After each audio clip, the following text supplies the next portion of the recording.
This decision to launch this operation was based on a cumulative effect of various direct threats that Iran posed to the United States of America, and the president's feeling based on fact that Iran does pose an imminent and direct threat. I've said repeatedly since the first briefing over 10 days ago, there was no imminent threat to the United States that I believe would constitute putting our sailors and soldiers in harm's way. Well, was Iran a threat to the U.S. or not? Joining us tonight to talk about this and the situation in the Middle East is former Secretary of State, former National Security Advisor Condoleezza Rice. Secretary Rice, thanks for being here. You know, we have these polls out about Iran, national security threat. You know, most people who answer these polls, it's 61% yes, 38% no.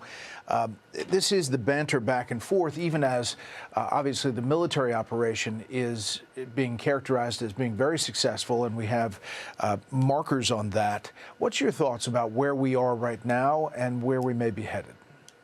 Well, the most important thing, Brett, and thank you for having me, but the most important thing is to recognize that Iran has been at war with us for at least 47 years, all the way from 1979. People may forget.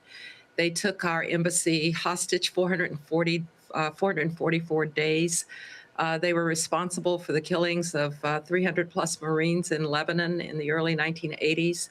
If you ask people about Iraq, what was the source of many of our casualties in Iraq, you'll get estimates as high as 75 or 80% of them were due to Iranian-made roadside bombs. And so they've been at war for us a long time. They also have developed the military capability to have reach outside of the boundaries of Iran, including Hezbollah and Hamas, which they both arm and equip and continue to arm and equip even after the events of the summer. And I myself negotiated 4 Security Council resolutions calling them a threat to international peace and security under Chapter 7. The strongest chapter of the UN Security Council resolutions because of their nuclear ambitions. So to say that this regime was not a threat, I think is simply not, it's ahistorical. They have been a threat for a long time. You know, you can praise the military's action, its effectiveness, how precise it is, the amazing things we're seeing every day of the U.S. military and the Israeli military, for that matter, while still raising questions about how long is this going to last? Is it worth the blood and treasure that we're doing currently? You know, another poll, the handling of Iran, does it make us safer, less safe, no difference? Less safe is at 51%. So there is this skittishness or skepticism out there, even if you're wholeheartedly supporting what the military is doing every day.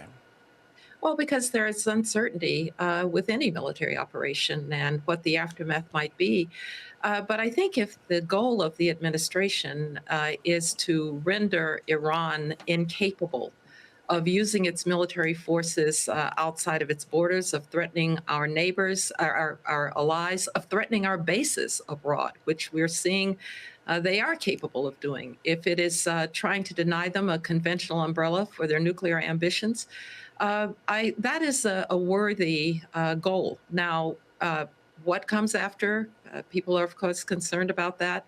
But if you can render Iran essentially incapable of military action against us and against our allies, that's worthy. And I think what they're trying to do is to neuter Iran as a military power in the region. And by the way, the Iranians, who I think made a strategic blunder in attacking the Gulf states like the UAE or Kuwait or others, is demonstrating that it is its goal to be a destabilizing force in the Middle East. Yes, you can still be concerned about what may come after. You can still be concerned about the uncertainties of warfare, but to render this awful regime incapable of using its military power, that's a worthy goal.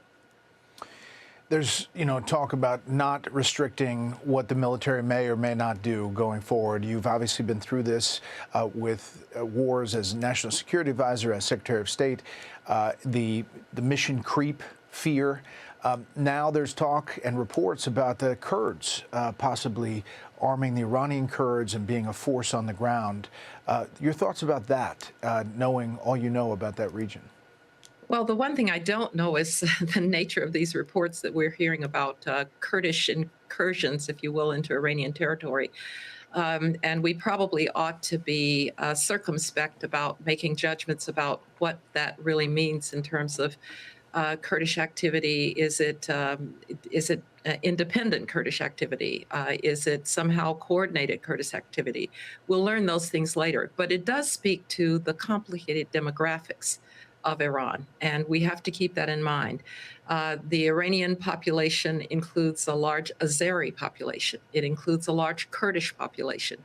Those populations have been all the Iranian people have been badly treated by their regime, but there have been a lot of suppressions of those ethnic groups. So we do have to be aware that Iran is not a homogeneous population. It's also a population of over 90 million people on territory that's twice the size of Texas. So it's going to be a complicated set of circumstances here as we go forward.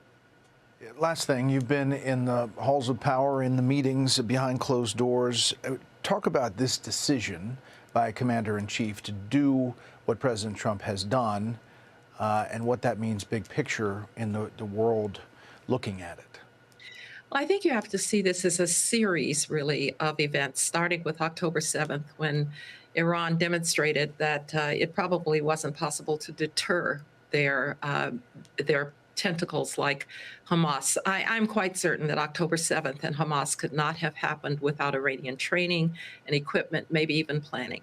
And then, of course, you had the events of June when the administration decided, along with the Israelis, to try and at least degrade and maybe even seriously set back Iranian nuclear capabilities. In order to do that, they were able to suppress Iranian air defenses. And so Iran is in a sense, defenseless then.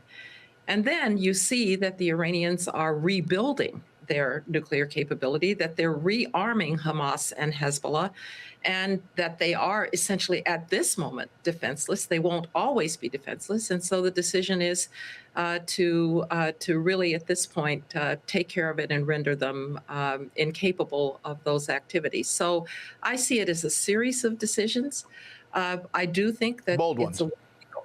big ones, but a worthy goal.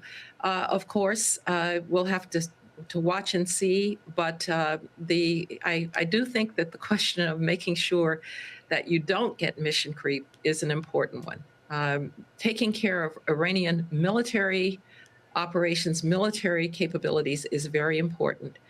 The other thing that this does do is it, particularly if you can do something about the security forces in Iran, maybe it opens the possibilities for the Iranian people themselves to try to determine their own future.